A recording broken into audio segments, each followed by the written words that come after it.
Assalamu alaikum. Thank you for coming to this important and timely session on climate change and flooding in Pakistan. Please take your seats so we can start. We have an hour and a half. So today we have an exciting panel of climate experts who will focus on both the local challenges and the international climate negotiations. I'd just like to invite them onto the stage. Ali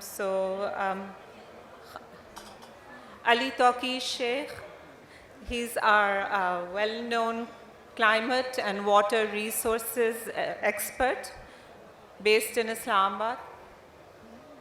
He was also once head of the Leadership in Environment and Development, Lead Pakistan. Wherever. Khawar Mumtaz, a former vice president of the IUCN, International Union for the Conservation of Nature. Baba Jan, the famous climate change activist from Gilgit-Baltistan.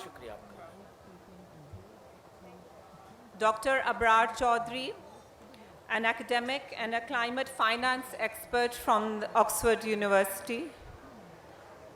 Sasha, are you here? He's on his way. Oh, he's virtually.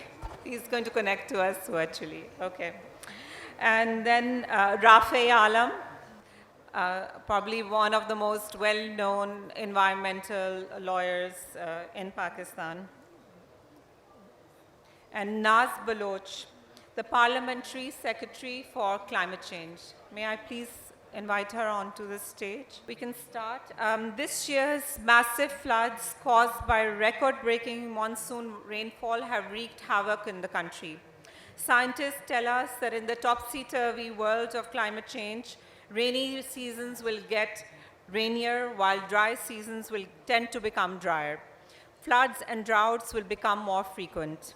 Pakistan is actually situated on a large floodplain called the Indus Basin, and floods have been occurring here since before the Indus Valley civilization, which date back to 5,000 years.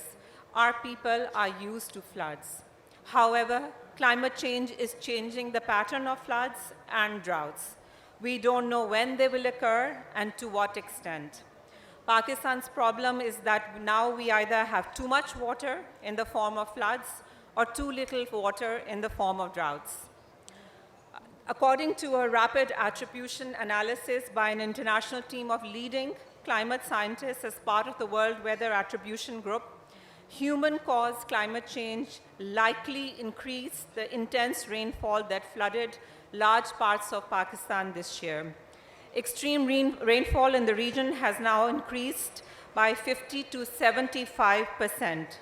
And some climate models suggest this increase could be entirely due to human-caused climate change, although there are, of course, uncertainties in the results. Pakistan received more than 3 times its usual rainfall in August, making it the wettest August since 1961. The 2 southern provinces, Sindh and Balochistan, experienced their wettest August ever recorded, receiving 7 and 8 times their usual monthly totals, respectively. And this is from the climate scientists that I'm quoting.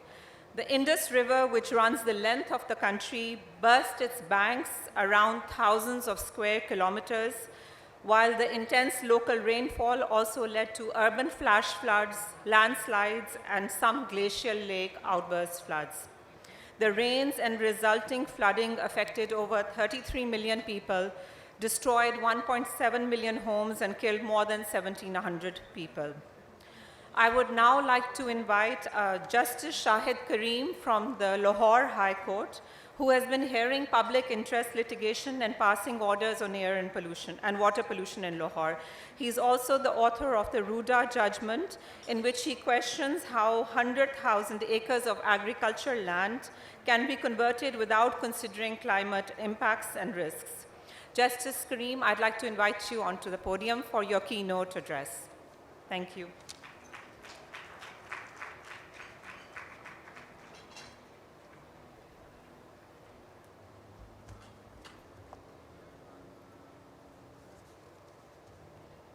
Thank you so much, and thank you for inviting me.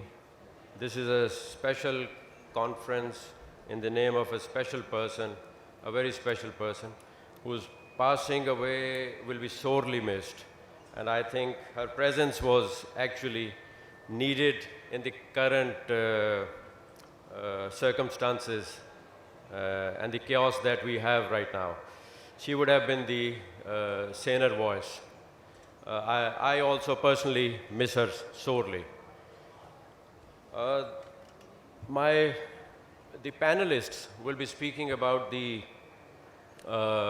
facts and will perhaps allude to the intergovernmental panel on climate change reports that have come out of the United Nations and many such reports.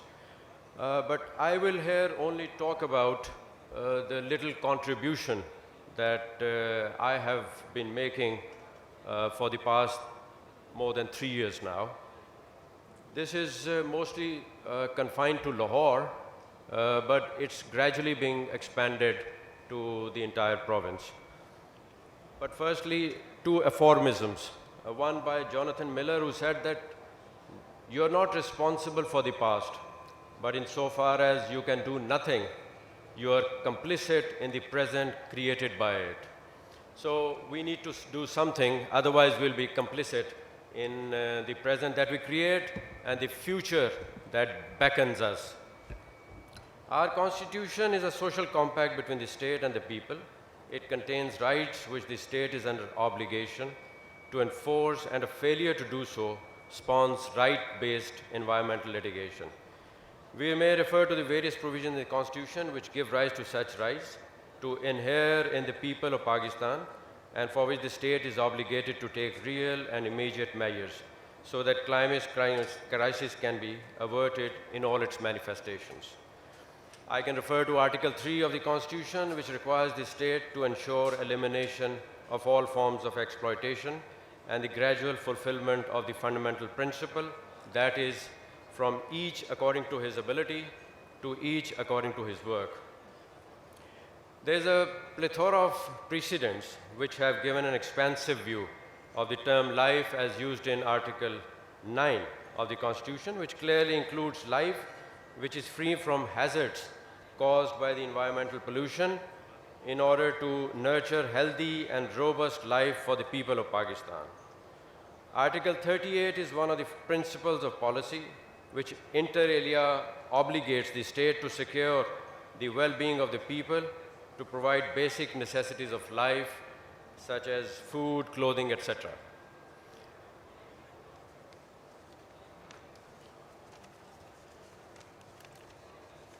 But I will be, as I said in the beginning, talking about an aspect which is now called climate justice.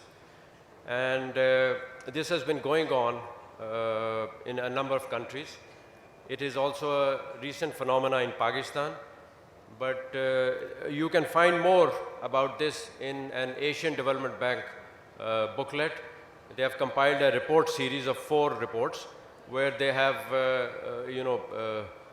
encompassed the various climate litigations taking place in Asia, and where the courts have taken charge of certain issues where the people have been denied their rights to climate change because of climate change. We have so many judgments which have been passed and which I would say lay down or refer to certain treaties, conventions, international conventions, but they do nothing more. They are just judgments. I would say they are like paintings to be looked at and nothing more. When we embarked upon this litigation in 2019, we thought that something more must be done. We've had judgments which are to be looked at, but we need some action now. We cannot just sit idly, render judgments and like consultants' reports and then do nothing about it. And this is a phenomena which I will tell you briefly, which is now going on throughout the world. It has been variously defined. For example, it is defined as engagement orders in Canada and New Zealand. judicial directives in South Africa and Indian Supreme Courts, supervisory jurisdictions, which means that report back to the court. I would call the action that we have taken as judicial review in action. This is entitled Haroon Farooq versus Government of Punjab. It was initiated in 2018. It was brought by a public-spirited individual as a social action petition. And so I seized the opportunity of not deciding something, disposing of the petition, but keeping it pending, issuing directions to the government to report back to the court. And we have made significant strides. Not many people perhaps know about this, but the work which is being carried out on the ground is enormous, and I'll just tell you briefly about it. In order to address the adverse impacts associated with global warming, a key goal of climate justice is to put across the effects of mitigation and adaptation in order to promote greater climate equity. A large number of judicial directions in this case relate to mitigation and adaptation measures, particularly those aimed at water conservation. Climate change engenders adaptation needs, which in turn feeds adaptation policies and options, which can reduce risks to natural ecosystems by its restoration to health, livelihoods, food and water, with efficient irrigation, green infrastructure, sustainable land use and water management. Thus, the twin themes of mitigation and adaptation have to be at the heart of any climate litigation. So judicial directives were issued on which executives were required to report back to the court. In order to achieve this and to represent this court on the ground, a water commission was set up. I'll introduce the members of the commission who are present here today. They are at the vanguard of this entire thing that we have. So a water commission was set up. The singular object was the attainment of water justice in motion. Since its establishment, the Water Commission, which was later designated as the Water and Environment Commission, has compiled over 100 reports which form part of the record. The function of the commission has been unique and takes a paradigm shift from the previously appointed commissions. This court, I, sitting as the court, issue directions on those reports. And I'll now take you quickly, because there's paucity of time. I cannot delve into a broader scheme of what we have in the litigation, but I'll just briefly take you through the steps which have been achieved on the ground. Firstly, the Commission ensured the installation of 73 large and medium-scale treatment plants at Sundar Industrial Estate, which is the biggest in Punjab. They had no treatment plants. The entire effluents were being, through the pit hole, they were being injected into the, in the ground, and they were being mixed with the groundwater. So 73 large and medium treatment plants have been ensured, they have been set up, and the rest are in the pipeline. The Sundar Industrial Estate did not have a treatment plant. So we have compelled the Sundar Industrial Estate to have a treatment plant of its own, which is right now under construction. Likewise, the sugar industry. Action was taken against the sugar industry. There are about 15 sugar mills in the Punjab. 4 out of those sugar mills have already installed treatment plants. The others are in the process of installing those treatment plants.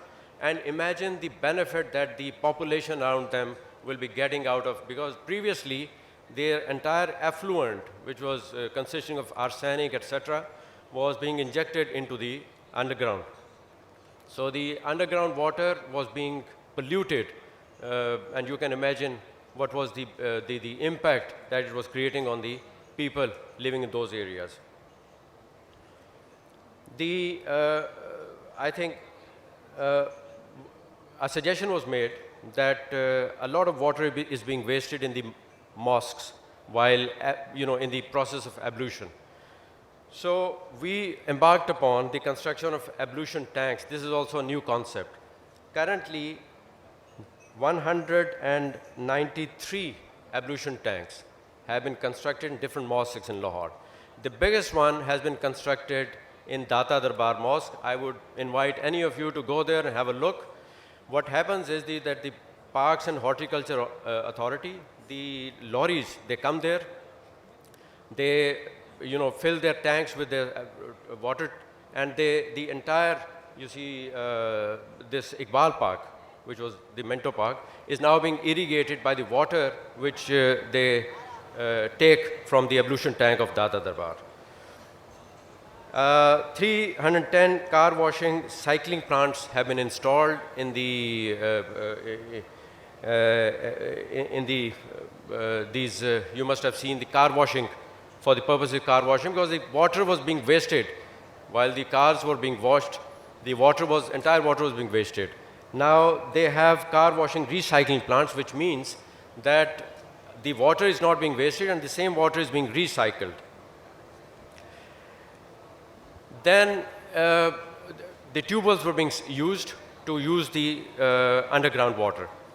The channels from the canal were at least 24 channels. They are irrigation channels. They were all closed.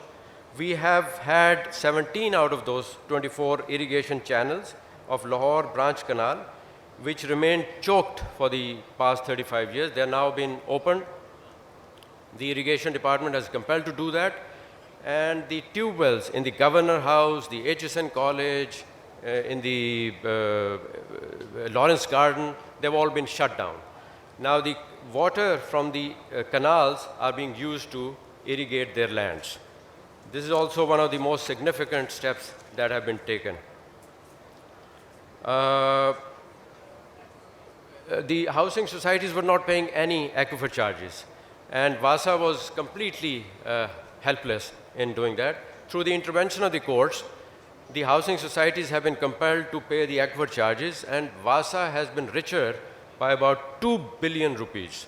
And those housing societies will now be, in fact, this is another step. For the first time in Lahore, water meters will be installed throughout Lahore, because strangely, we don't have water meters. So for residential purposes, commercial purposes, housing societies, they don't pay anything for the use of water, which is, in my opinion, criminal under these circumstances. So water meters will be installed. The work will commence from December, and people will be compelled to pay for the water that they are using. Then there are steps taken for rainwater harvesting. Two projects have been steered. If you notice this monsoon, it was always the case in monsoons that around Lawrence and in this Mall Road, wherever it rained, there was a lot of water used to accumulate. We've had constructed a water tank, a huge water tank, under the Lawrence Garden. And this monsoon, you must have noticed that there was no water accumulation, because all of that water goes and gets stored in those water tanks. They are taken out, and the entire Lawrence Garden is being irrigated by the water. At least 3 other water tanks are being constructed in and around Lahore.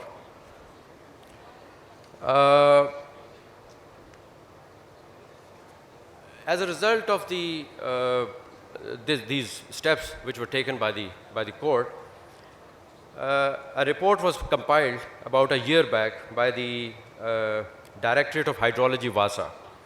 And in that report, it was a pleasantly surprising report for us. It was reported that the water level was lastly 50.150 meters in 2018. Since the initiation of these steps, the water till 2020 the level has not gone down, which means that there has been no further depletion of groundwater in Lahore. And since 2020, the water table has significantly come up. So that is, I think, one of the significant achievements of this climate litigation that I'm just talking about. 27.125 Q6, which is amounting to 1.75 crore gallons of groundwater per day, is being saved because of these measures. Much more in cantonment as well. The second initiation was regarding environment and smog. You must have noticed last December, because of the measures put in by this court, we had at the end of December at least 2 weeks of sunshine in Lahore, which we never experienced. That was because of, not many people know, the steps taken by this court regarding smog. Previously, these brick kilns, they are scattered all over Punjab. They were being operated on the old technology. Because of the orders of this court, all of them had converted to zigzag technology. You must now, traveling on these roads, motorways, you must have noticed white smoke coming out of these brick kilns. That is because of the new technology now that has been installed, because of the orders and directions of this court. This was a concerted effort over a period of 2.5 years.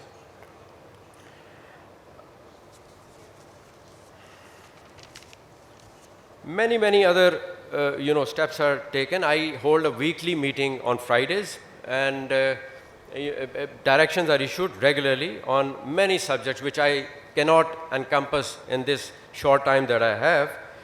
But stubble burning is also one of the key elements which contributes to smog in Pakistan. It is a recent phenomena.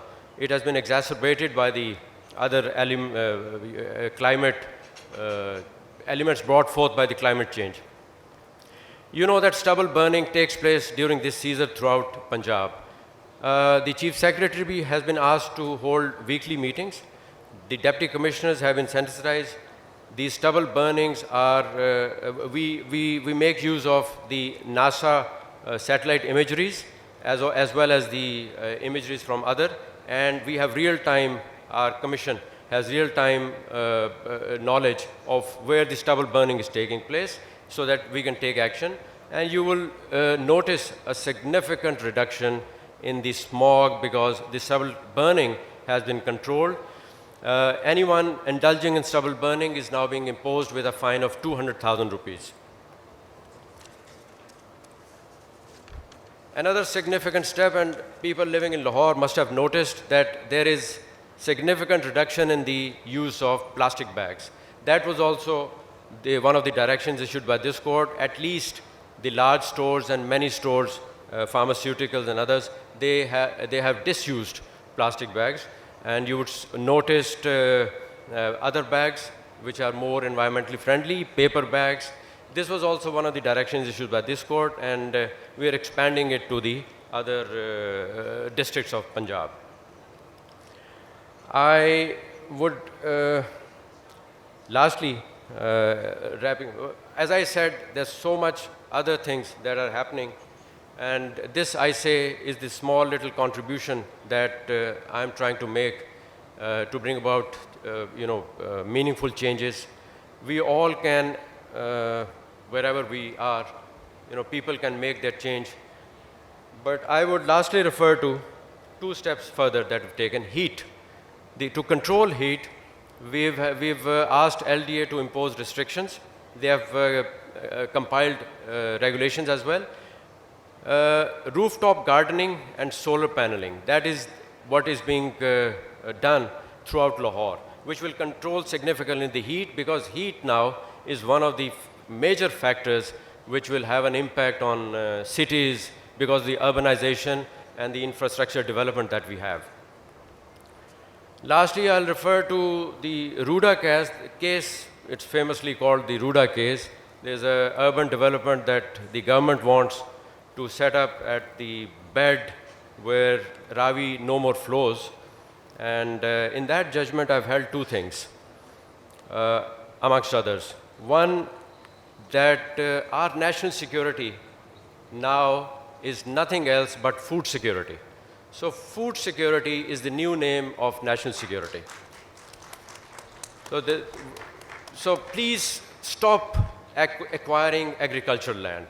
So I have also in that judgment struck down the old colonial law of acquisition, where there was, the acquisition of agricultural land was rampant for, setting up infrastructure projects and housing societies. And I have held in that judgment that we cannot acquire agricultural land, and I've struck down the relevant provisions. That judgment is before the Supreme Court now. Let's hope the Supreme Court, agrees with that judgment for the sake of the future of this country and our people, because we need to stop acquiring agricultural land and setting up all those housing societies. Lastly, I would like to introduce the members of the Commission, Hina, Hafizullah and Kamal, who are sitting there.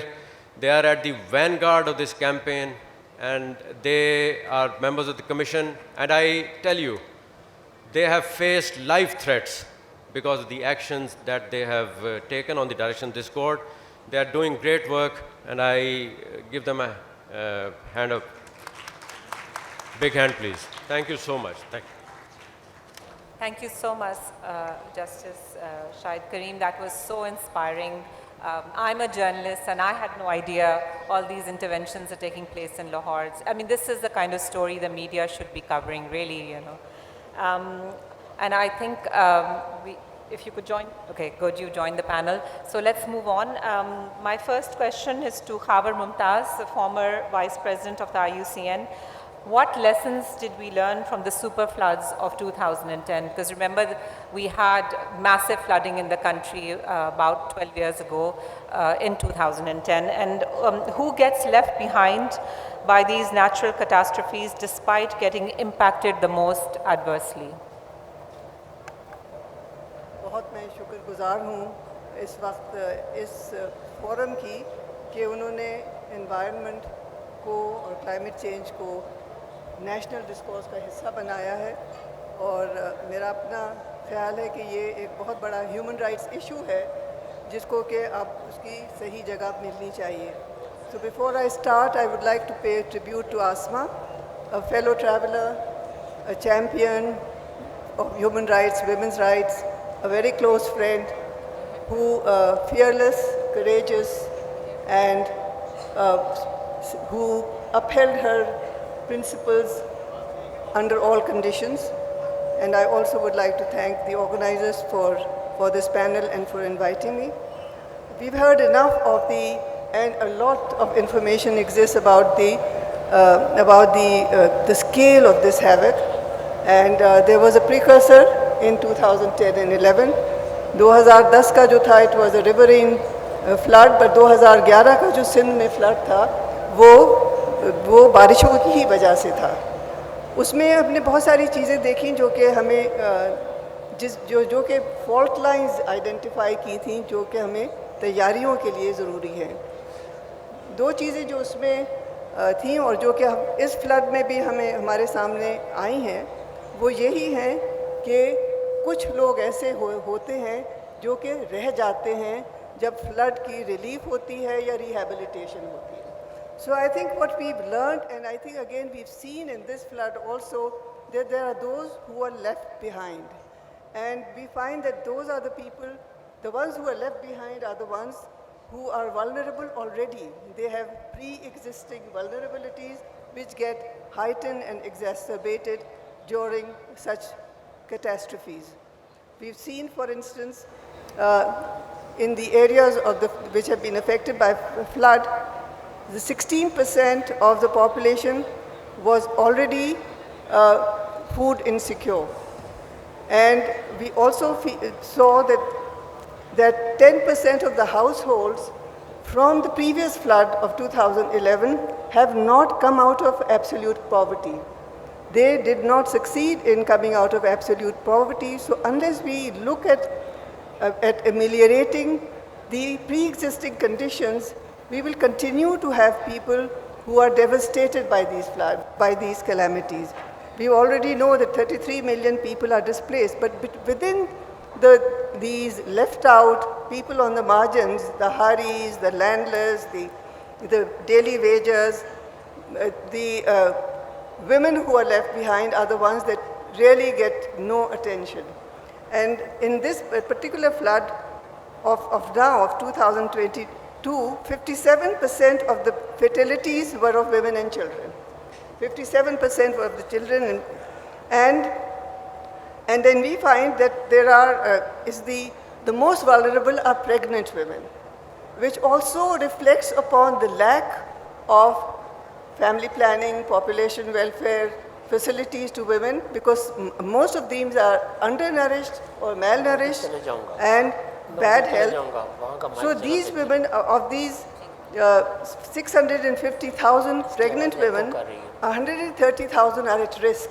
That is, they are due to deliver within the next 3 months. There is no antenatal facility. They will probably be birthing, delivering at home. Their homes are gone. And we don't see any, but I mean, apparently now some attention is being given to it. But when we are looking at a flood or a devastation, I think we also have to look at what preparations we have done. And I think from the flood of 2010 and 11 to the floods of 2022, we find that preparedness was missing, has been missing. When we are talking about being prepared, there has to be an early warning system, and I'm not sure what early warning system exists in place. There have to be safe places for evacuation with backup of health and food, minimum food supplies. We don't see any signs of it. And while relief there's been response to the relief, we find the agencies responsible for responding mobilized with delay.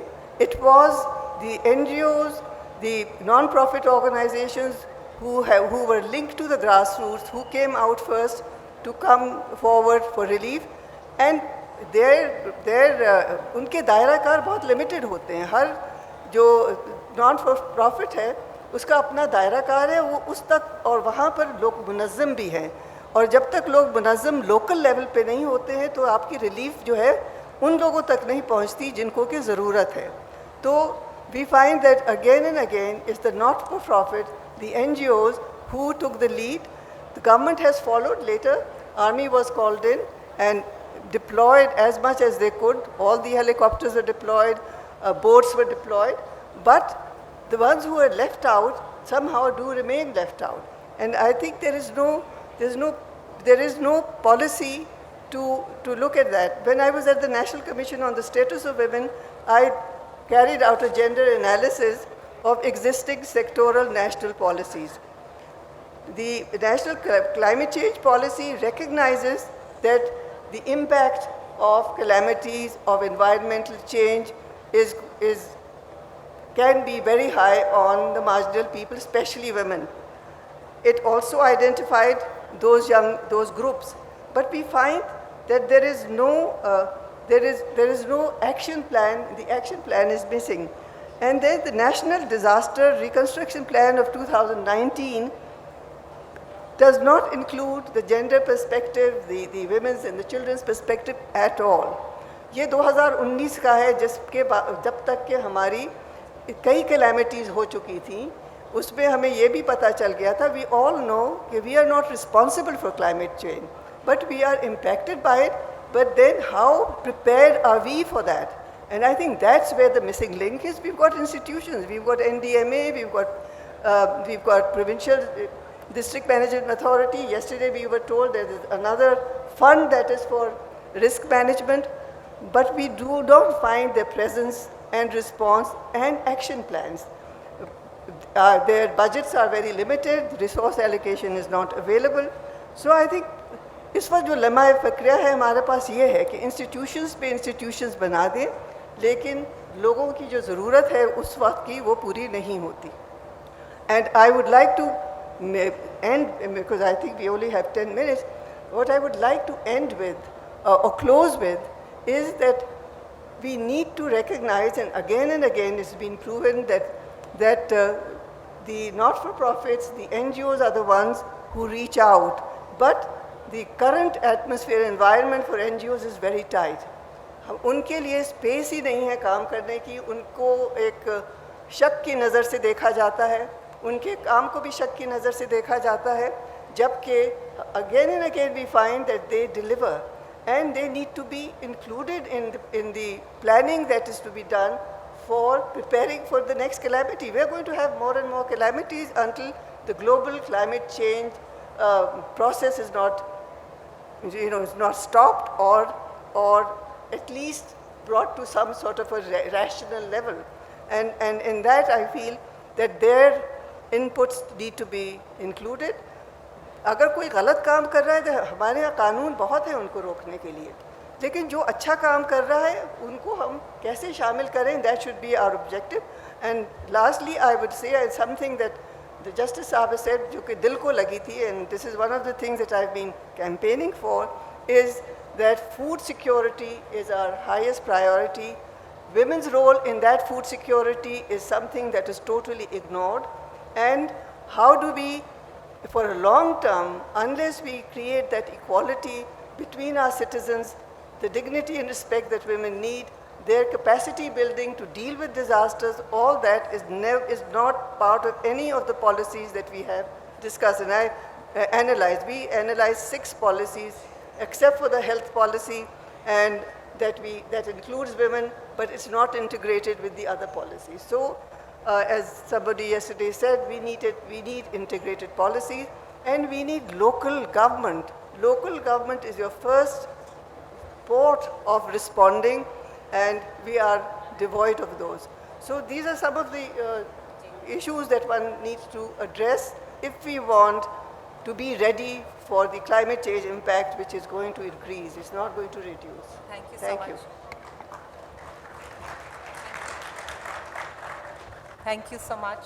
My next question is to Baba Jan, the civil rights and climate activist from Gilgit-Baltistan.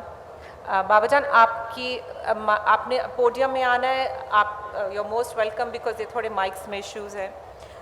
According to the Ministry of Climate Change, Pakistan faced 17 glacier lake outburst floods this summer in comparison to the 5 or 6 floods that occurred last year.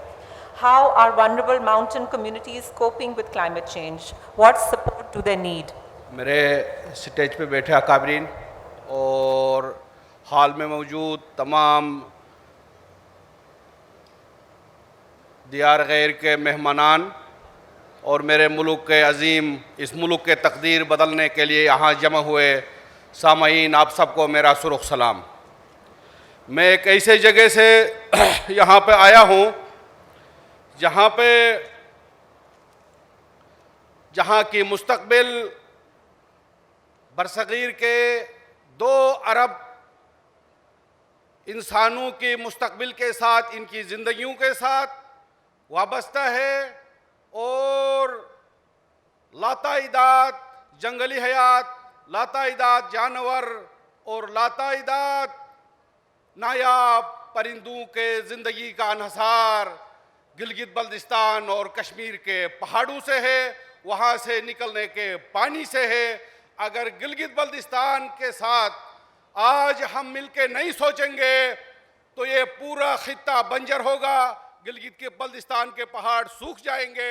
उसके ऊपर ये programme रखने पे मैं अजीम हमारी मजलूमों की माँ इनकलाबी आसिमा जहांगीर साहिबा foundation, Pakistan bar council, supreme court bar association और Asma Jahangir legal hire team को भी सलाम पेश करता हूँ।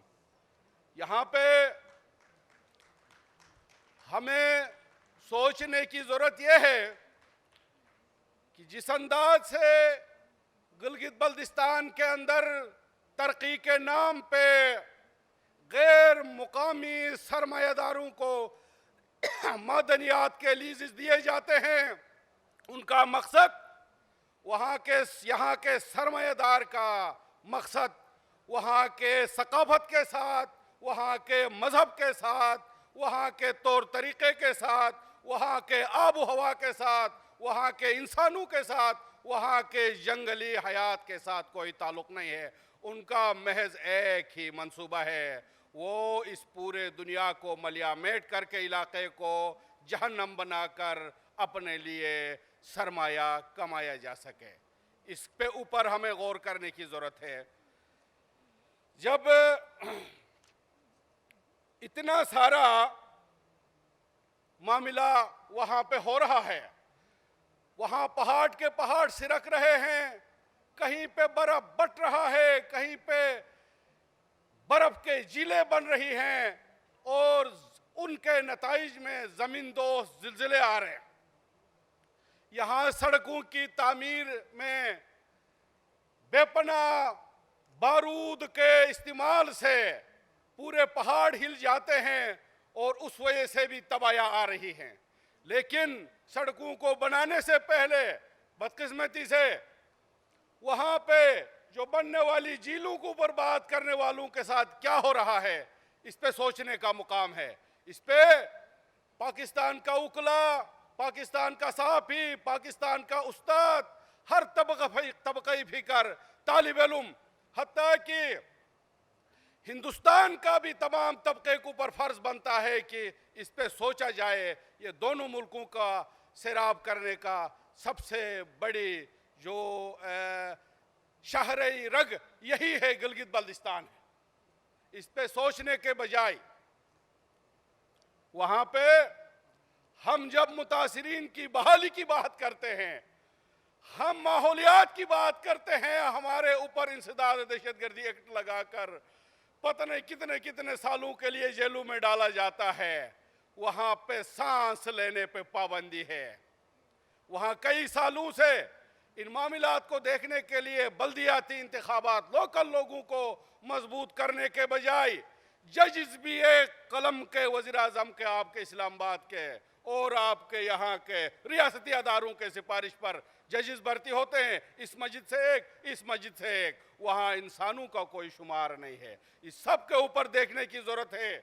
जब हमारे लोग सुप्रीम कोर्ट जाते हैं, आपके सुप्रीम कोर्ट कहता है गिलगित बल्तिस्तान पाकिस्तान का हिस्सा नहीं है। ठीक है जनाब, तो फिर आपका एफसी ने, आपका चीफ सेक्रेटरी, आपका एजीपीआर, आपके तमाम के तमाम K2 आपका, और वहाँ के लोग आपके नहीं है। वहाँ के लोगों का के ऊपर सोचने का यहाँ पर पाबंदी है, बोलने का पाबंदी है। तो क्या किया जाए? अब हम इस नुक्ते से एक बहुत बड़ी तहरीक तामीर कर सकते हैं इंसानों के। मिसाल के तौर पर 2 ममालिक की एटमी अफवाज हमारे सियाचन पे, हमारे K2 पे, हमारे बलतुरु पे, हमारे बटरों पे, यहाँ इतने दोनों ममालिक के अफवाज बैठे हुए हैं जदीद असले के साथ। उससे भी हमारे माहौल और हमारे आने वाले नस्लों का खतरा हो सकता है। उसके लिए हम इस माहौलियाती इशू को लेके दोनों मुल्कों पर प्रेशर बढ़ा सकते हैं। वहाँ से फोर्सेस वापस लाए और वो अमन का गहवारा हो, वो या वहाँ सयाहों के लिए खोल दिया जाए, न कि वहाँ जंगी साजो सामान से वहाँ जंगली हयात भी नुकसान में, इंसान भी नुकसान में और हमारे आने वाले नस्ल भी नुकसान में। मोअज़्ज़िज़ सामीन, गिलगित बल्तिस्तान के अंदर पूरे मुल्क समेत कई ममालिक को माहौल दोस्त बिजली पैदा करने के लिए कुदरती आपका नेचुरल सलोब के साथ साथ पानी मौजूद है। पानी से माहौल दोस्त बिजली बना सकते हैं, लेकिन वहाँ पानी से बिजली बनाने के बजाय सऊदी अरब से तेल लाते हैं कमीशन के खातिर। वहाँ का चपरासी से लेके आपका सदर तक कमीशन खोर है। हमारे वाले भी वहाँ के तेल ला के वहाँ बिजली पैदा कर रहे ताकि हमारे बर्फ के पहाड़, हमारा माहौल को आलूदा किया जाए। उनका कमीशन से गरज से 1 लाख मेगावाट बिजली वहाँ पैदा हो सकती है। बिजली पैदा नहीं करते, सस्ती बिजली, माहौल दोस्त बिजली। इनका कमीशन से गरज से इनको कैसे रोका जाए? ये इनकी लड़ाइयाँ भी कोई हकीकी लड़ाइयाँ नहीं हैं। ये सारे बड़े बूट वालों के दोनों तरफ से पॉलिसी हैं और कुछ नहीं बताऊंगा। इनको माहौल से गरज नहीं है, इंसानों से गरज नहीं है, कमीशन से गरज है। इसमें गिलगित बल्तिस्तान के अंदर जो चलने वाली गाड़ियां हैं, उनको जो पुरानी गाड़ियां हैं, दुआदार गाड़ियां हैं, माल बरदार, उनको सड़कों से वापस करने की ज़रूरत है। और यहाँ से जो गाड़ियाँ आती हैं, चाहे माल बरदार हो चाहे निजी गाड़ियाँ हो, और वहाँ पे जो थर्मल के जनरेटर्स हैं उन पे पाबंदी की ज़रूरत है। और गैर मुकामी तमाम लीज को मनसूख करने की ज़रूरत है। इस पे हम गुजारिश करेंगे आप सबसे, हमारे सहाफ़ी हजरात यहाँ बैठे हैं, आप गिलगित बल्तिस्तान को भी नज़रअंदाज न करें। आप देखें, आप देखते रहे हैं, लेकिन थोड़ा ज़्यादा देखने की ज़रूरत है। गिलगित बल्तिस्तान आपकी बका है, 2 अरब इंसानों की बका है, जानवरों की, जंगली हयात की और परिंदों के अलावा। अब सूरत हाल ये है कि वहाँ पे कल रात को 2 बजे एक पूरा मंदिर न था 4 दिनों से अवामी एक्शन कमेटी का, 2 बजे आके उठा के ले गए हैं उनको। ये है आपके पुराने पाकिस्तान और नए पाकिस्तान और मुशर्रफ नवाज सरकार जो भी है, फौज के, इन सब का एक रवैया है। तो वहाँ पे गिलगित बल्तिस्तान के अंदर, गिलगित बल्तिस्तान के जंगलात के कटाव रोकने के लिए क्या किया जाए। एक, इन कमीशन खोरों पे नज़र रखने की ज़रूरत है।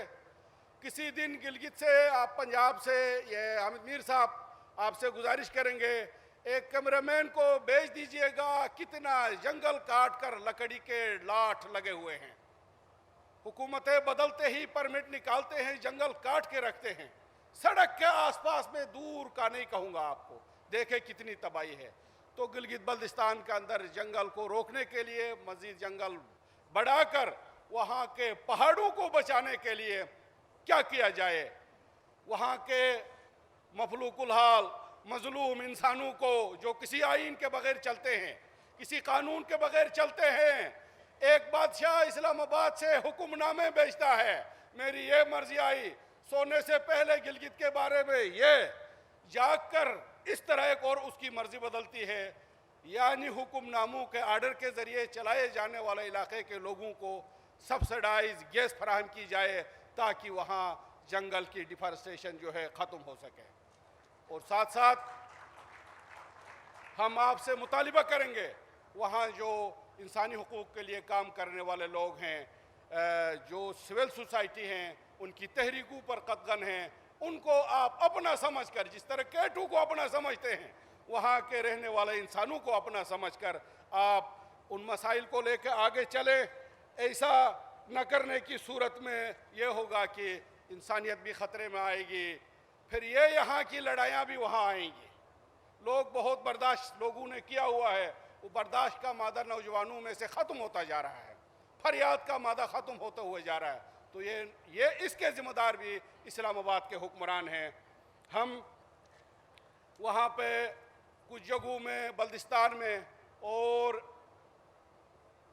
हुंजा में शिशपल ग्लेशियर बना है, बल्तिस्तान के रुंदू के इलाके में ज़ीर ज़मीन ज़िलज़िले के झटके आए हैं, अताबाद झील में बना है, और नगर में और दियामर में और मुख्तलिफ़ जगहों में जो जितने पहाड़ हैं वो फट रहे हैं।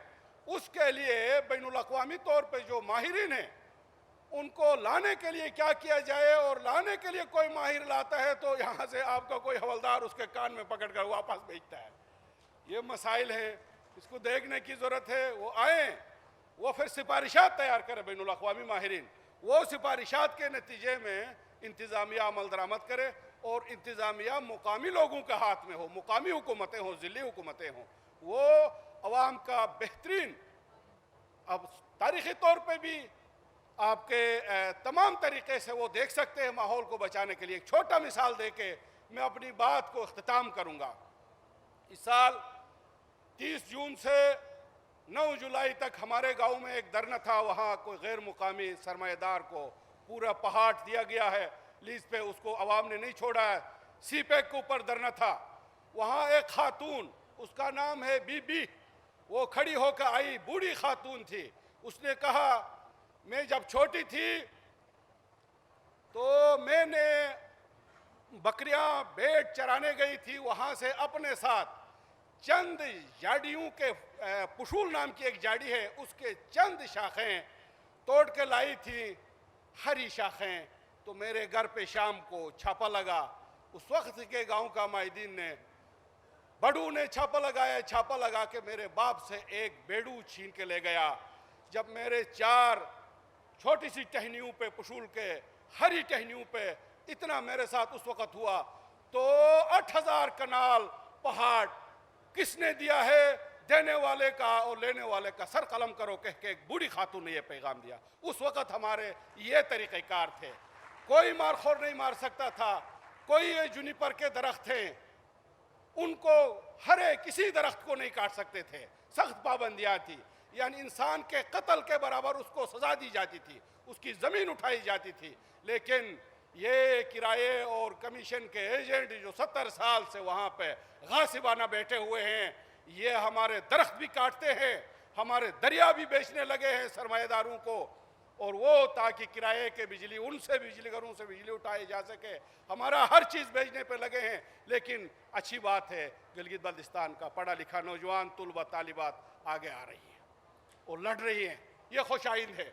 तो हमें इस माहौल को बचाने के लिए, इस वतन के मुस्तकबिल के लिए गिलगित बल्तिस्तान को, कश्मीर के पहाड़ों को देखने की ज़रूरत है।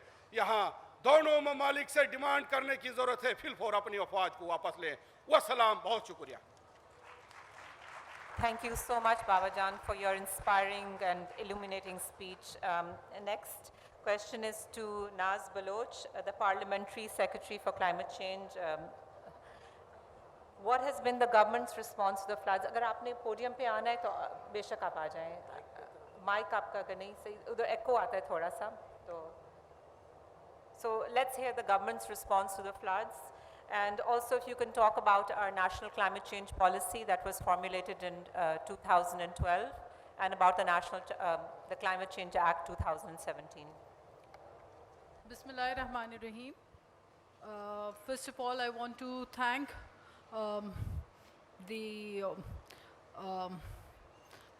for having this great opportunity to be here at the Asma Jahangir Annual Conference and speaking on a subject like climate change, which is the most important subject not only in Pakistan but in the world. But before I start speaking on climate change, I would just like to say a few words remembering Asma Jahangir and her efforts and her struggle for true democracy in Pakistan and for being the voice to the voiceless people.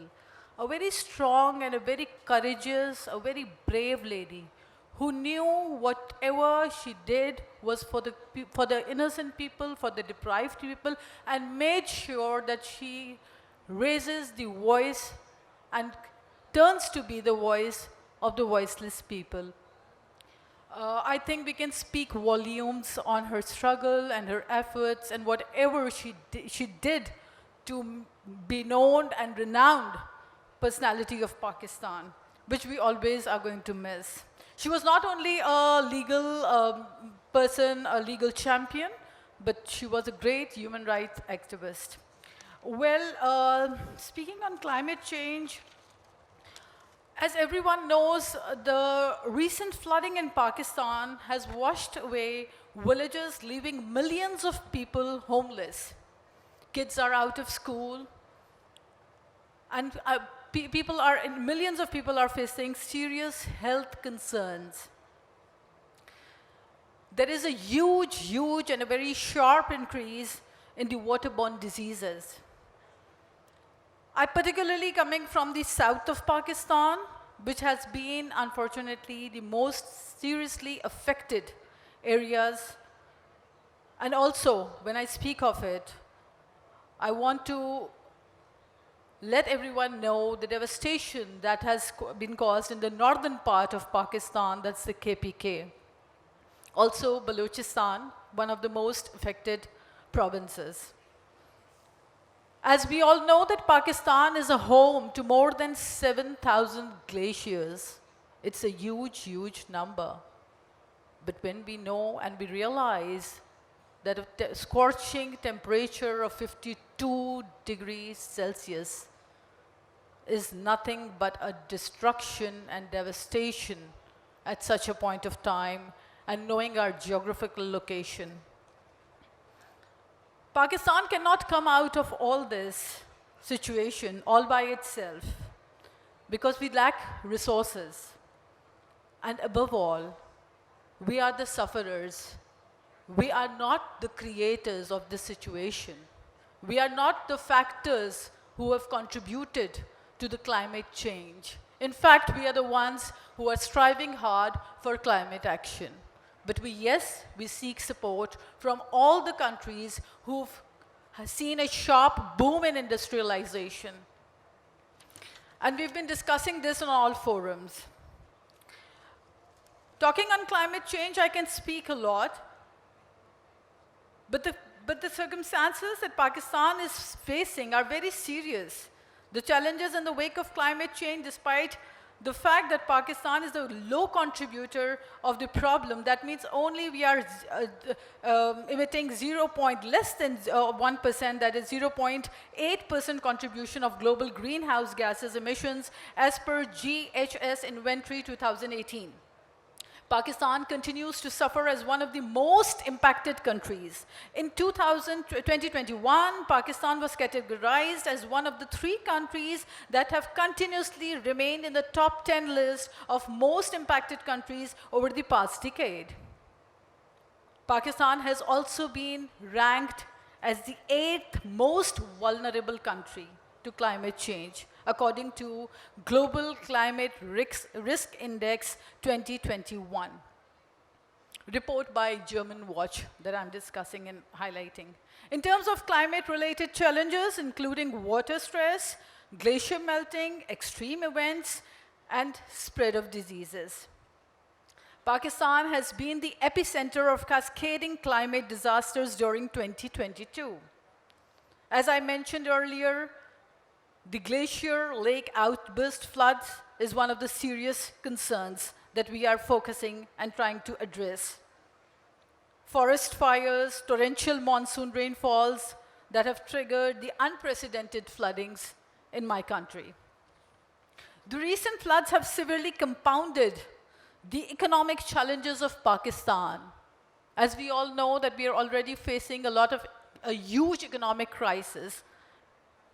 And on top of that, a country which is already striving hard to make both ends meet, and we are facing this kind of disaster. The loss incurred has been estimated of around $40 billion. We are definitely looking forward towards the COP27 conference that's coming in Egypt, and we'll make sure that Pakistan does not only discusses and makes strong dialogues, but also makes a better smooth working relation with the countries who need to contribute and actually do more to save this globe, to save our planet, and to save our motherland. Pakistan has made immense efforts in policy making. Yes, we need to have better policies. Yes, we need to do more, implement more and more. But still, whatever Pakistan has done has to be appreciated. We formulated a national climate change policy 2021, which is focusing on various sectors to reduce the climate impacts. The submission of Pakistan National Determined Contributions, which has been revised in 2021 under the Paris Agreement. National Electric Vehicle Policy 2019 for paving shifts towards electric automobiles. The Hazardous Waste Management Policy 2022 for efficient disposal of solid waste. Now, these are the most important things that Pakistan, we feel we need to focus on and we are working on. The 10 billion tree tsunami project, almost 1.8 billion plants planted so far. Protected area initiative to conserve ecologically important areas. Then comes the ecosystem restoration initiative, facilitating transition towards environmentally resilient Pakistan and attaining land degradation neutrality. Recharge Pakistan is another program for climate resilience and water security through cost-effective ecosystem-based adaptation. The glacial outburst flood, which we call GLOF, for continuation of GLOF 1, and to mitigate Gulf-related risks, as I discussed that we are a home to more than 7,000 glaciers. Therefore, this flood has it's created havoc. When I speak of it, there are places which were so shocking to see through the satellite images. Almost 100 kilometers of new lakes that this flood created. It's something beyond imagination. That means it's changing the shape of the earth, and in a negative manner. Glacial lake outburst that I discussed is definitely one of the most important subjects that we are working on. Pakistan Clean Air Program, again, mitigating the air pollution. Climate resilient agriculture. US dollar 35 millions GCF grant was signed with FAO for Punjab and the province of Sindh. Banning the plastics. Capacity building on water quality. As I discussed and mentioned, the waterborne diseases, National Adaptation Plan, gendered and climate mainstreaming, one of the most important subjects which is usually ignored, but this government is specifically working hard on it because we know that our women are the ones who are suffering the most. Climate resilient urban human settlements and living Indus initiative. There is so much that, of course, I wanted to share, but I'm sure, as I'm short of time, all that I can say that it's a time that the world is moving on and focusing on food insecurity. It's an unnatural phenomena, and it's a natural phenomena too. We need to combat together, join hands together, but the government of Pakistan is focused to help protect the environment because we know we cannot change nature and already we are too late. I think the world is too late because when we were speaking of climate change as the most geographically being on the most difficult situation, I think maybe this was not the priority of the rest of the world and especially the West when we speak of. But today, when Pakistan has witnessed the worst flood in the human history, I think it's high time the world needs to collaborate and join hands to protect the motherland. Thank you all. Thank you so much. Thank you so much. I think we're running a bit out of time, so can I request Ali, Tauqeer, and Rafay, and Abrar, Sasha, to just keep their presentations to 5 minutes, not more. So my next question is to Ali Tauqeer Sheikh, who's a well-known climate change and water resources expert. Aapne upar podium par aana hai. What are the official approaches to addressing disasters in Pakistan, and can you identify the policy gaps, both at the local level and at the international level? Thank you, Ms. Chair. I'm sure Asma Jahangir is listening to this conversation from up in the skies, from the heavens. And I want to thank her not only for what she did when she was alive, but also for triggering a process that has at least enabled me today to speak to so many young aspirant members of the legal fraternity to talk about climate justice in the context of questions that the chair has asked me to raise. So it's a unique opportunity for me. Your question is that what are the gaps in policy? I wish to submit the policies should never be seen in isolation. Policies need to be reviewed or looked at in the context of the institutional capacity. An A-class document that does not have A-class institutions to support will have several challenges. Second point in this regard, policies sometimes lack priorities. When you have urgencies of the kind that we are facing, question is, what are or ought to be our urgencies? And I wish to submit three. I don't know if they are covered in the policies that the people have referred to. First, that climate vulnerability is first and foremost a local vulnerability.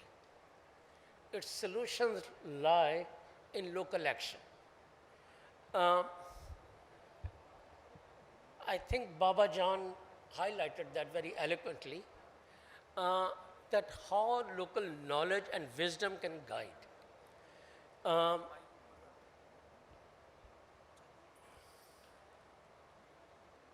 And local action can be facilitated only by local governments, not simply by procedures for or rules for local governance, local government. Unfortunately, People's Party, Pakistan Muslim League, PTI, all leading parties in the countries have been reluctant to introduce and initiate the third tier of our governance. And that is people's rights that has been denied. And unless local government is there, municipal services cannot be delivered. And municipal services, a new name for them, are the environmental services. That is sewage, that's drinking water, that's passage for storm water, and things of this sort. That's protection of communal lands, jinko hum shamlat kehte hain. And that is the function of local government. And that is the first step to resilience. Imagine for a moment when you don't have that, you will have only the military to come, which will have better discipline, better equipment, and stocks to undertake relief services. When you do that, that means that the civilian apparatus has collapsed or does not exist to begin with and cannot deliver and take charge of their lives and livelihoods. So my first submission is that in terms of gaps and priorities, where is the local government? Where is the local action? Where are the local adaptation plans of action? Unless we have local adaptation plans, we will be undertaking a very expensive path of development that can be wasteful, that can be slower, that can be riddled with corruption and elite capture. My second point that I wanted to make, that like human beings and other species, water bodies also have right to life. Be these rivers, be these lakes, these groundwater. Now, if we violate their right, we are encroaching our river banks, we are building human settlements on their way, we are inviting trouble. We can never succeed, we can never conquer water. Most of the damages that have happened in this country because of floods, 2010 was mentioned, I guess, and these ones also, are because that we interfered in the passage of the water. We did not respect its right to flow. And there are many reasons, you know. One particular reason is land use and land use planning laws either do not exist, or they are very weak, or they are not adhered to or complied with. And violation oftentimes happens because of absence of local government. Because then the functionaries can issue permits and licenses. And that is why the housing societies, yesterday I think I heard the chronic issue of plots. A lot of areas that was communal land and forest and state forest and shamlats then goes to elite housing societies. And now, as we see on TV screens, they're moving to the next band. It's not only Lahore, Karachi, and big cities, it are the smaller towns that are dotting in the city. And that's very closely linked, as Justice was saying in his keynote address, to the food security issues as well. So therefore, my second point, in order to conclude, is let's respect water, and that can, water bodies and their right to live. It's not always the legal issues. In some countries, they try to make it a legal right. There are challenges in its enforcement, particularly if you have weaker governance, but it's an ethical and human survival issue in many other sense. My third and last point, in terms of urgencies. Resilience is a function of resilient infrastructure. If the standards of our infrastructure were defined and introduced by the Britishers' Raj period, we are bound to err, bound to be vulnerable. Therefore, my submission is that we need to have augmented, strengthened, improved construction standards, materials, building codes, and zoning laws. अगर बलूचिस्तान में लोगों के कच्चे घर गिरे हैं तो गिरने चाहिए थे. It doesn't surprise me. Why it will surprise anybody? If more than 70% of houses in Sindh have collapsed only because they were kacha houses, that is our fault. It is not their crime that they are poor. So this is because we have not invested enough thinking in our policies and in our budget allocations to ensure that our infrastructure is resilient. Our bridges, our roads, our other infrastructure, and particularly resilient housing is the most important one, because without shelter, human dignity is compromised. Imagine if we are living with our families and children on the roadside without any facilities. So I conclude that now we are talking what to do. Let's not invest in fragility. We are preparing ourselves for the next floods if we are asking people to reconstruct same houses at same locations with same materials at same flood-prone areas. And the governments and some very leading NGOs that are being promoted these days are all doing that, and that is not a good news for us. This is a road of maladaptation.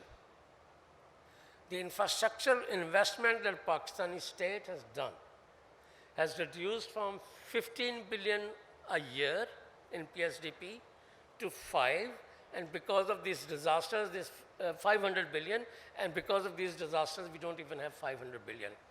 But whatever loans or grants or international finance that we are seeking, donations and philanthropists we are reaching out to, I think we'll be failing them, we were cheating them, unless we address these three questions of local government, respecting the right of the passage of water bodies, and infrastructure that is climate resilient. Thank you very much. Thank you so much. Without wasting any more time, Rafay Alam, please could you come to the podium? So let's shift the perspective to the international climate negotiations. So Rafay, you're going to be going to Egypt. This will be the 27th COP. That means 27 meetings have taken place. These are COP, Conference of Parties, signatory to the UNFCCC, United Nations Framework Convention on Climate Change. Rafay, why are these UN climate conferences not delivering? I'm not going to waste my time on that, Rina. Bismillah ar-Rahman ar-Rahim. I want to thank and congratulate the Asma Jahangir Conference for hosting such a spectacular event, specifically Tahir Jahangir Saab, Munize and Sulema. Congratulations. Asma Jahangir was my introduction to law. In 94-95, I wasn't even a law student, and I interned with her.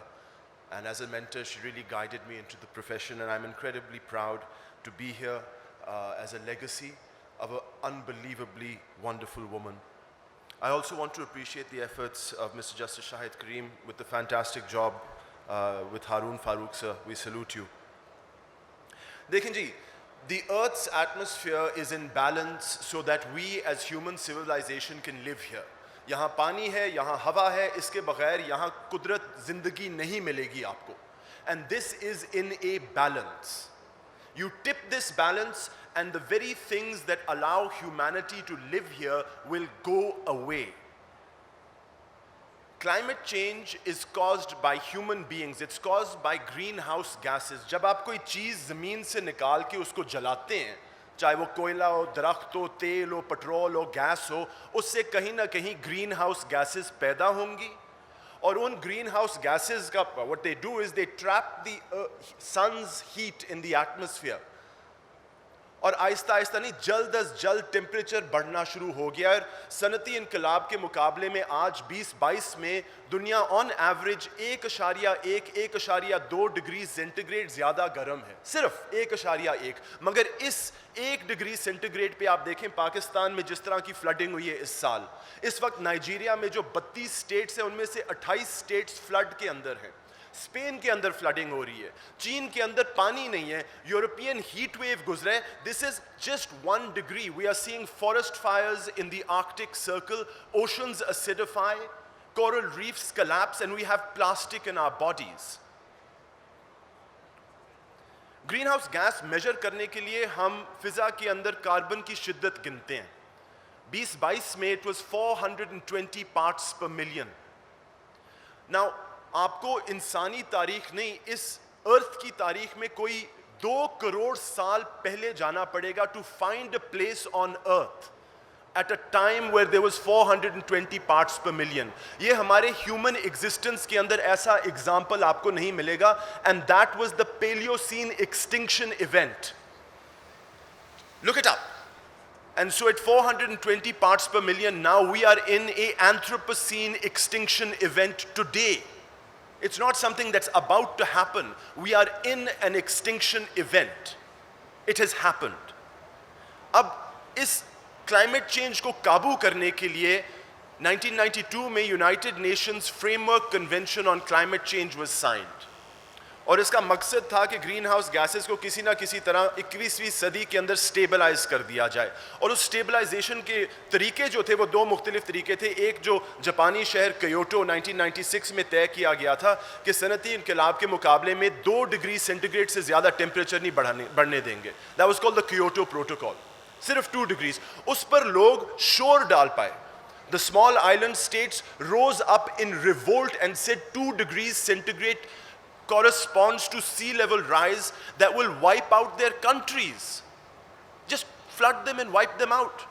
तो उन्होंने lobby करके Paris में in 2016 they got the international community to agree that they would try and keep global weather and temperature within 1.5 degrees of global warming, not 2 degrees, 1.5. तो ये Paris और Kyoto है. मगर problem ये है that since 1992 and the execution of the UNFCCC, this earth has produced more greenhouse gases than all of history earlier. All of history. कोई stabilization नहीं हुई. Nothing. As a matter of fact, at 420 parts per million, you are locked into a 1.5 degree temperature increase by the end of this decade and a 2 degree temperature increase by 2050. ये होगा. There are no ifs and buts about it. And there are no safe amounts of climate change. ये 1.52 degrees के बारे में जो हम सुनते हैं, it's not like a motorway speed limit के जहाँ उसको आप cross करेंगे तो मसले चढ़ेंगे. These are going to be devastating impacts to human civilization. According to one report, the difference between 1.5 and 2 degrees of global warming will be 150 million deaths, mostly because of air pollution associated with the energy and transport sectors in Asian and African cities. 150 million people is 4 times the number of soldiers who died in World War I and World War II put together. And this is it's happening here. Pakistan mein jo abhi smog season hoga, that is costing us lives, hundreds and hundreds of thousands of lives every single year. And going forward, our future is going to be 3 months of air pollution, 9 months of unlivable heat waves, coupled with unbelievable precipitation and unbelievable flooding. Food systems are going to be eviscerated. The Hindu Kush, Karakoram, Himalayan mountain ranges are over. There's no if and but. So please understand, there's no ye hone wala hai, ye ho raha hai aur hoga. So what do we do in these circumstances? Well, Dr. Saab will give you the science, Abrar will give you the science, but we have to address and stop the drivers of the climate crisis, and they are capitalism, consumerism, patriarchy, colonialism, and the fossil fuel economy. If you don't recognize these as the drivers of the climate crisis, we have no hope in hell to do anything about it. Thank you. Thank you so much, Rafay. Last but not least, I'd like to ask Dr. Abrar Chaudhry, a climate finance expert from Oxford University, about the challenges of getting climate finance to Pakistan. Of course, Pakistan needs money. We're going to the COP to Egypt. We're going to be asking for loss and damage, and Dr. Abrar can fill us in. Thank you. He'll be connecting with us virtually from England. Can you hear me?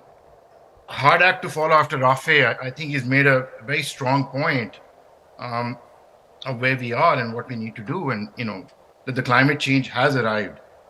And it's also, just before I start, I do want to thank Asma Jahangir conference for inviting me. And, I've known Asma ji, I knew her for a while, and she was a huge inspiration. And I want to acknowledge that, as I go through, as I was thinking about what to say, I was thinking about how she would react to many of those things.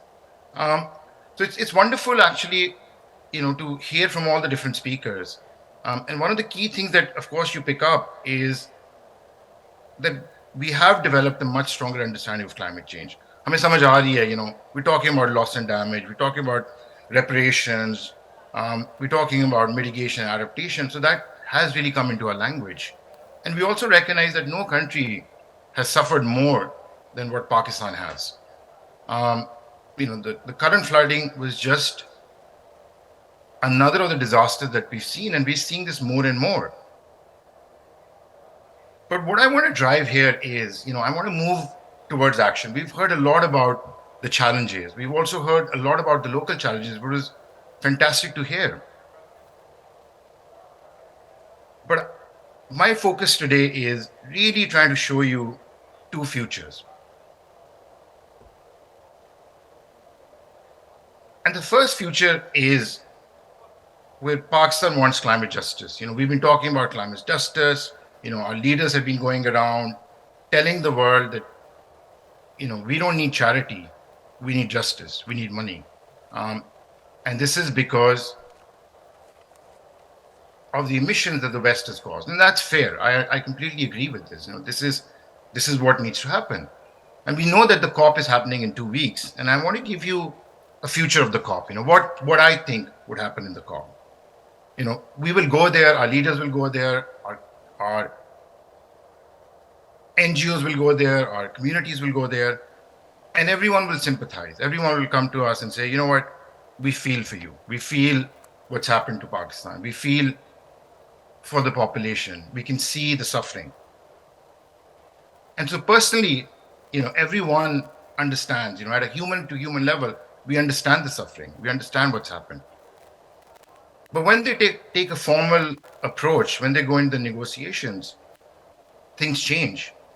Because we see the world from our eyes, which is very important. But in order to be successful, we also need to see the world from other people's eyes. How is the world looking at Pakistan? How is the world operating right now? And what we see, they'll come back. They'll say, you know what, we'll give you a bit more money, but right now we're in a global recession. We have a huge energy crisis going.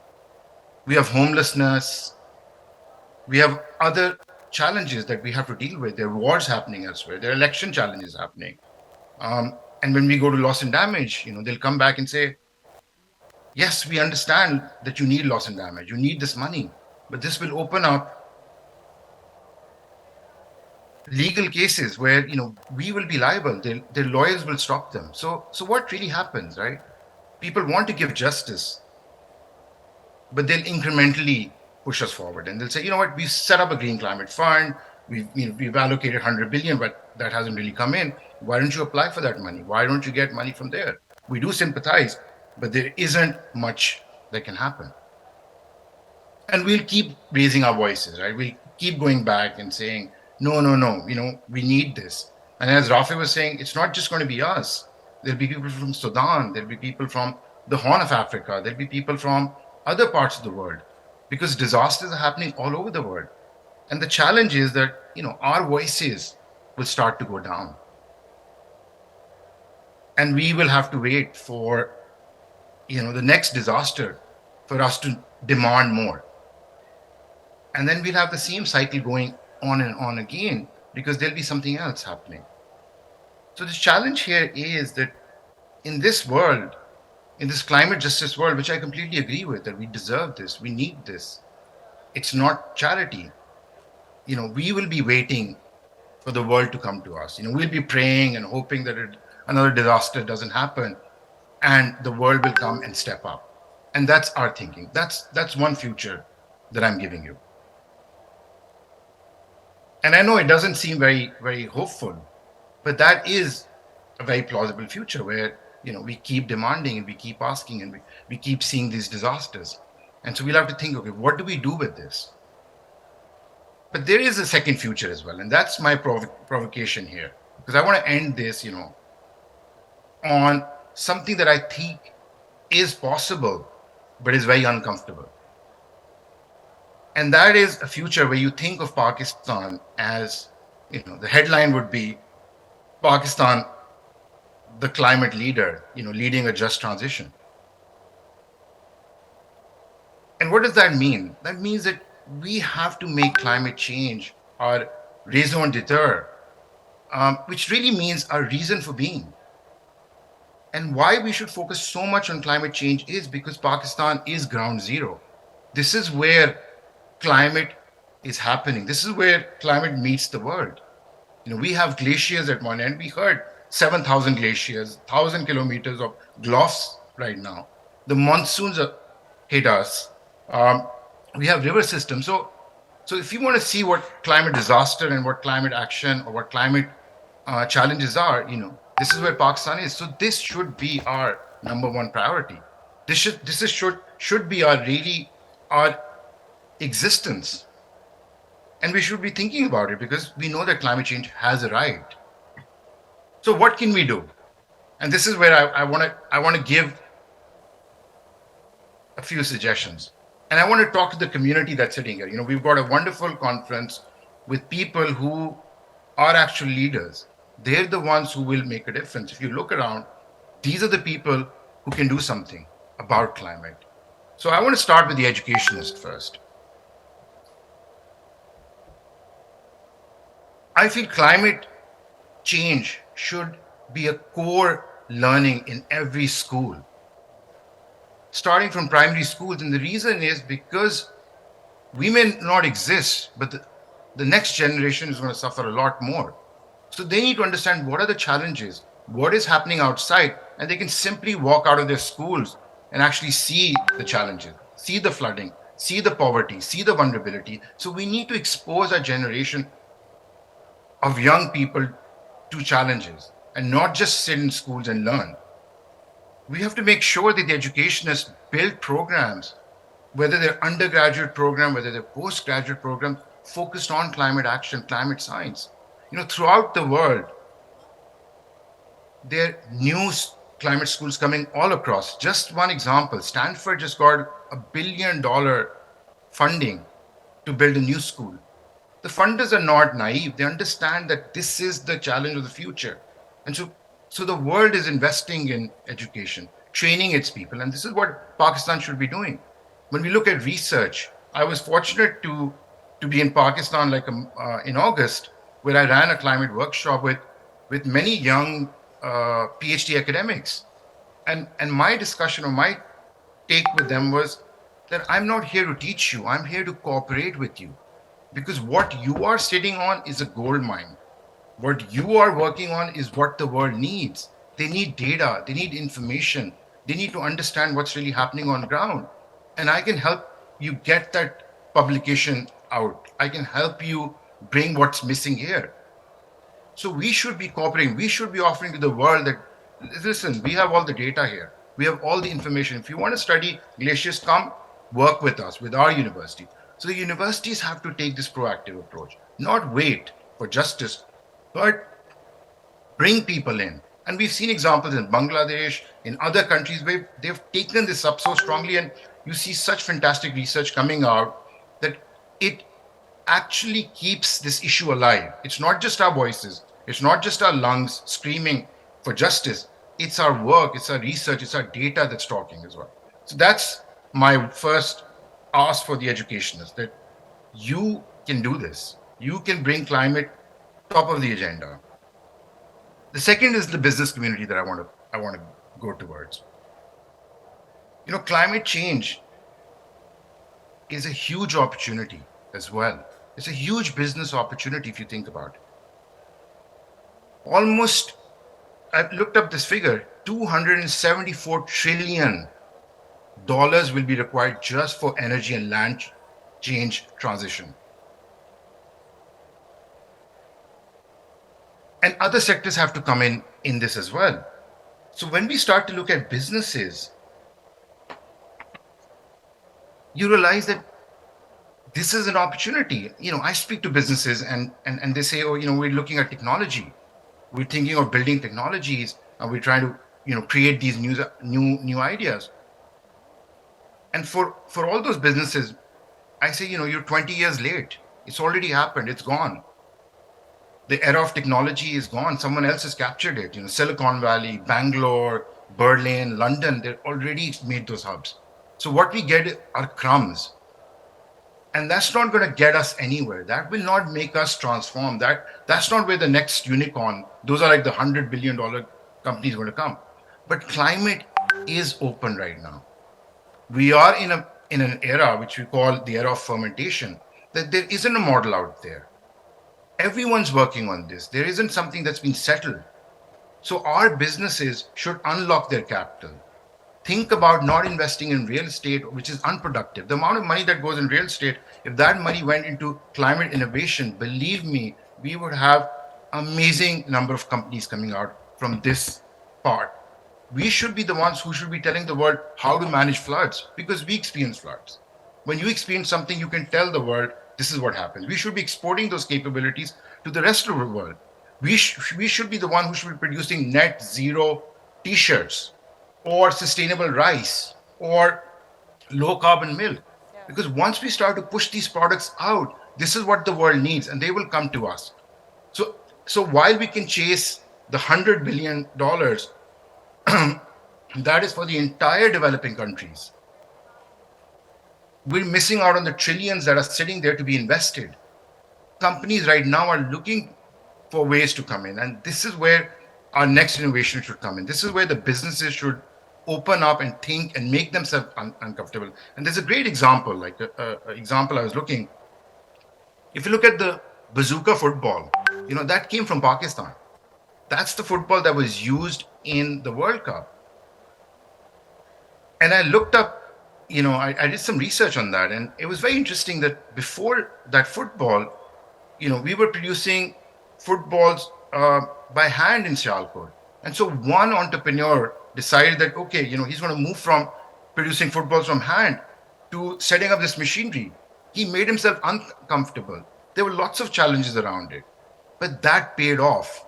So the only way we can actually progress in private sector is when we start to become uncomfortable. We start to get out of our comfort zone, not invest in the industry that are not taking us anywhere in the world, but start thinking about climate technology. And I think that's what's really needed. For the funders and the international organization, I would say, don't give us a fish to eat, teach us how to fish. In my 10 years of research on climate change and climate finance, the biggest challenge, the one challenge that I've seen is that developing countries do not have the capabilities to develop strong proposals and projects. Because you need a lot of knowledge, you need a lot of resources, you need to understand what climate change is, and there's hardly any projects coming out of Pakistan that are local where you're able to get global funding. Yes, we get projects given to us, but that's not enough. So my ask for the funders and the international organizers sitting here is, give us the capabilities, teach us how to develop those projects. Don't give us projects. Because we need to develop that indigenous knowledge. We have the data, the resources, but we don't have the capacity. And as our challenges are becoming bigger, it's going to get harder and harder to get those projects. Like if you look at Green Climate Fund, of the 200 projects that have been approved, of the $11 billion that they've committed, there is one single Pakistani project, local project. I'm not talking about the international one, equal to $10 million. So the world says, we want justice, but how are we capturing those projects? How are we developing and getting the money that's already there? So for the funders, it is, help us develop those capabilities, use your money to catalyze funding and develop those skills. And then for the government, my ask is, every ministry should be a climate change ministry. And the reason why I say this is climate change on its own is meaningless. It becomes a challenge when it hits. We spoke about food security, it's climate and food security. climate energy, climate and transportation, climate and health. So every ministry needs to understand what the implications of climate are. As Ali Sheikh Saab was saying, no point in reconstructing the same houses when floods will come and destroy everything. So who's within transportation or the housing ministry is really focusing on what climate compatible or housing needs to look like? But the biggest kind of tool that the government has is public procurement. That's the biggest leverage that they have. And so the moment they start to put in climate conditions, climate obligations, you'll start to see more and more innovation happen. When you're building roads, when you're building infrastructure, I'm not saying you go all the way to the top, but start building some of these elements, energy efficiencies, and you'll see innovations happen. And I think that's a very important thing. And my last provocation or urge is for the youth, because I could see a lot of young people sitting in this room. And there's a very nice Native American proverb which says, we do not inherit the earth from our ancestors, we borrow it from our children. And so we are custodians. We don't own this. We will at one point pass away. We will go. But what are we leaving? And so it's for this youth, and the youth will also inherit this for the next generation and so forth. And so my ask for them is, you've got the most powerful tool in your pocket right now. If you look in your pocket, you put your hand in, you'll find a phone. And that is connecting you to the entire world, to the entire network. You are closer to people or to anyone that you can imagine. So use this power, use this tool to research, to connect with the right networks, to research on climate action, find the right solutions, connect it to solutions and challenges that are on the ground. Use this power, use this technology.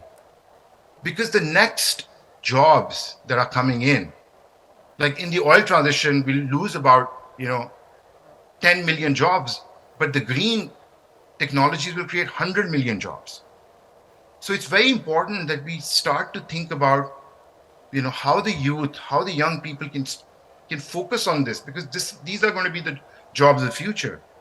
And so my urge for them is really start thinking, start researching on these challenges.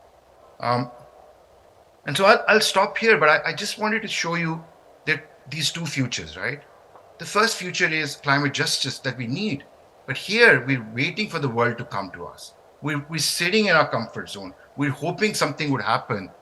And as I showed you, these challenges are going to get bigger and they're going to get more expensive. And the other side, the other future is where Pakistan takes leadership. It develops its own resources. It gets the educationists, the private sector, the public sector, everyone working on climate change. And there's no doubt that we are not able to succeed. But the only thing we'll have to do here is to start becoming uncomfortable. And I'm pretty sure if Asma ji is hearing this, she's someone who's always been uncomfortable. She's done things that made everyone else uncomfortable. And that's where the learning starts to come in. When you start to do things differently, that's where you start to learn. So on that very note, thank you so much. And I hope, we choose a future that would help us succeed. Thank you. Thank you so much, Abrar. I think we really run out of time. I'm so sorry, there's just no time for questions. So thank you so much for coming, and hope to see you later. Thank you everyone for coming and listening. Fascinating discussion. I've learned so much myself. Thank you, Ji.